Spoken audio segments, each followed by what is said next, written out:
बोलो भैरू जी महाराज की जय हो।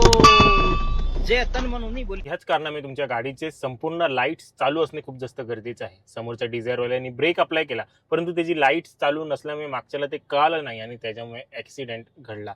आणि फक्त लाईट चालू आहेत की बंद आहेत हे बघण्यापेक्षा काही लोक पावसाळ्यामध्ये एवढी गाडी चालवतात, एवढी रस्ते आपले खराब आहेत, त्याच्याने मातीने पूर्ण गाडी मागून घाण होऊन जात, टेल लाईट वगैरे सगळ्या गोष्टी, तरी देखील लवकर कोणी क्लीन करत नाही. आणि खास करून टेम्पोवाले, ट्रक्सवाले, बसेसवाले, एस टीवाले ह्यांची देखील मागील रेड लाईट किंवा मागील इंडिकेटर लाईट जी आहे ती अजिबात चालू किंवा दिसत नसते. आणि ह्याच्यामुळे जे ते हायवेजवरती हाय स्पीडमध्ये वगैरे गाड्या जे आहेत ते त्यांच्या ट्रकच्या मागे जे ते घुसून मोठे मोठे अपघात होतात. त्यामुळे या ट्रक चालकांनी किंवा जे लोक आपल्या लाईट जवळ वगैरे लक्ष देत नाही त्या लोकांनी लक्ष देणं खूप जास्त गरजेचं आहे. तुमच्या प्रत्येक लाईट्स चालत आहेत की नाही. काहीकांचं तर उलटा कनेक्शन झालेलं असतं, ब्रेकला अप्लाय केला का रिव्हर्स लाईट ऑन होते, कारण की ते म्हणजे इलेक्ट्रिशियन असतो गाडीचा मेकॅनिक, त्यांनी जे ते चुकीच्या पद्धतीने कनेक्शन जे ते केलेलं असतं कधी कधी.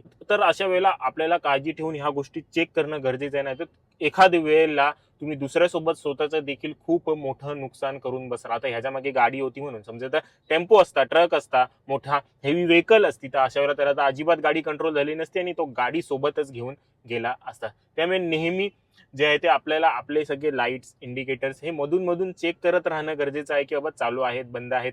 जर्नीवर निघण्या अगोदर देखील चेक करत राहणं खूप जास्त गरजेचं आहे. आणि जर बंद असेल तर हे ट्रॅफिक नियमांचं उल्लंघन देखील आहे.